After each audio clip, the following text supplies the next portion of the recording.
मोहम्मद बिन कासिम का जन्म 695 ई में सऊदी अरब में स्थित ताइफ शहर में हुआ था। वो अल सकीफ कबीले का सदस्य था। उसके पिता कासिम बिन यूसुफ थे। उनके देहांत के बाद उसके ताऊ हज्जाज बिन यूसुफ ने उसे संभाला।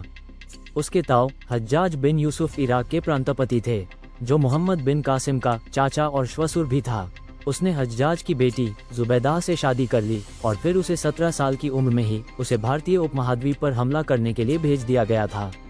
सिंध पर मकरान तट के रास्ते से सिंध के शासक दाहिर को दंड देने के लिए भेजा था। कासिम को सिंध भेजने का कारण ये था कि समुद्री लुटेरे अल हज्जाज के जहाज़ों को जिस क्षेत्र में लूट रहे थे वह क्षेत्र दाहिर के राज्य में आता था, और दाहिर ने इस बात से साफ इनकार किया कि लुटेरों से उसके राज्य का कोई संबंध नहीं है। अल हज्जाज ने दाहिर से अपने लूटे गए जहाज़ों के बदले जुर्माने की मांग की थी, किंतु दाहिर ने असमर्थता जताते हुए कहा कि उसका उन लुटेरों पर कोई नियंत्रण नहीं है। दाहिर के इस जवाब से क्रुद्ध होकर खलीफा अल हज्जाज ने सिंध पर आक्रमण करने का निश्चय किया। 712 ई में अल हज्जाज के भतीजे एवं दामाद मोहम्मद बिन कासिम ने 17 वर्ष की आयु में सिंध के अभियान का सफल नेतृत्व किया। सिंध का शक्तिशाली राजा दाहिर 50,000 तलवारों और घुड़सवारों की विशाल सेना के साथ अरब आक्रमणकारी का इंतजार कर रहा था। उसने दुश्मन को एक बार में ही खत्म करने का सोचा था, लेकिन वो इस बात से अनजान था कि मोहम्मद बिन कासिम के नेतृत्व में अरब भी किसी भी चुनौती का सामना करने के लिए समान रूप से मजबूत हैं। मोहम्मद बिन कासिम के भारतीय अभियान को हज्जाज कूफा के शहर में बैठा नियंत्रित कर रहा था। 710 एडी में ईरान के शिराज शहर से 6,000 सीरियाई सैनिकों, 600 ऊँटों की सेना तथा 3,000 सामान ढोने वाले बाख्तरी ऊँट थे और अन्य दस्तों को लेकर मोहम्मद बिन कासिम पूर्व की ओर निकला। मकरान में वहां के राज्यपाल ने उसे और सैनिक दिए। उस समय मकरान पर अरबों का राज नया था और उसे पूर्व जाते हुए फन्नाजबुर और अरमान बेला में विद्रोहों को भी कुचलना पड़ा। फिर वे किश्तियों से सिंध के आधुनिक कराची शहर के पास स्थित देबल की बंदरगाह पर पहुंचा, जो उस जमाने में सिंध की सबसे महत्वपूर्ण बंदरगाह थी। देबल से अरब फौजें पूर्व की ओर निकलती गई और रास्ते में नेरून और सहवान जैसे शहरों को कुचलती गई। यहाँ उन्होंने बहुत बंदी बनाए और उन्हें गुलाम बनाकर भारी संख्या में हज्जाज और खलीफा को भेजा।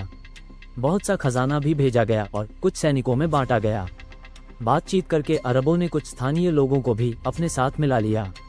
सिंधु नदी के पार रोहड़ी में दाहिर सेन की सेनाएं थीं जो हराई गई। दाहिर सेन की मृत्यु हो गई और मोहम्मद बिन कासिम का सिंध पर कब्जा हो गया।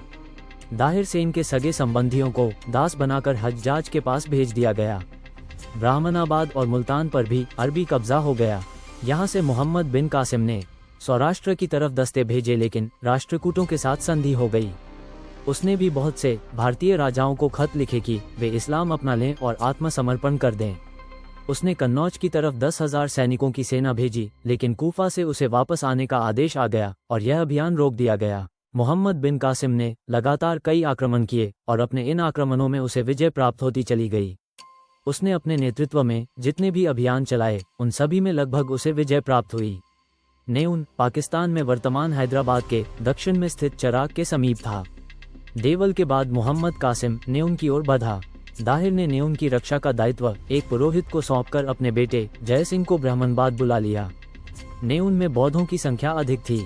उन्होंने मोहम्मद बिन कासिम का स्वागत किया। इस प्रकार बिना युद्ध किए ही मीर कासिम का नेउन दुर्ग पर अधिकार हो गया। नेउन के बाद मोहम्मद बिन कासिम सहवान की ओर बढ़ा। इस समय वहां का शासक माजरा था। इसने बिना युद्ध किए ही नगर छोड़ दिया और बिना किसी कठिनाई के सहवान पर मोहम्मद बिन कासिम का अधिकार हो गया। सहवान के बाद मोहम्मद बिन कासिम ने सीसम के जाटों पर अपना अगला आक्रमण किया। बाजरा यहीं पर मार डाला गया।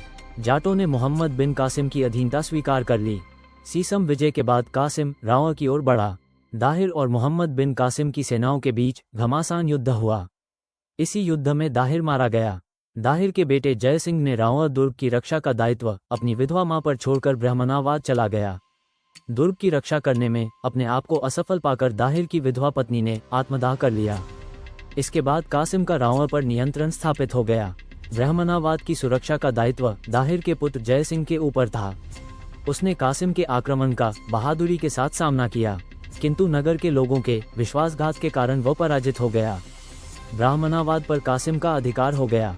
कासिम ने यहाँ का कोष तथा दाहिर की दूसरी विधवा रानी और उसकी 2 पुत्रियों को अपनी कब्जे में कर लिया। ब्राह्मणाबाद पर अधिकार के बाद कासिम आलोर पहुंचा। प्रारंभ में आलोर के निवासियों ने कासिम का सामना किया, किंतु अंत में विवश होकर आत्मसमर्पण कर दिया। आलोर पर विजय प्राप्त करने के बाद कासिम मुल्तान पहुंचा।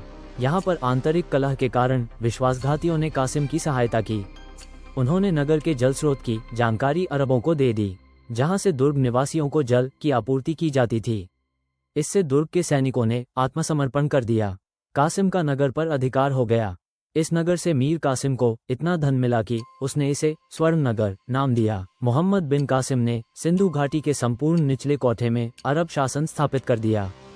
शासक के रूप में भी उसने यथेष्ट कुशलता का परिचय दिया और समस्त नव विजित प्रदेशों में एक ऐसी शासन व्यवस्था स्थापित की जिससे राज्य में शांति रहे। किंतु खलीफा सुलेमान ने असंतुष्ट होकर उसे शासक पद से हटा दिया और विरोधियों के हाथों उसका वध करा दिया।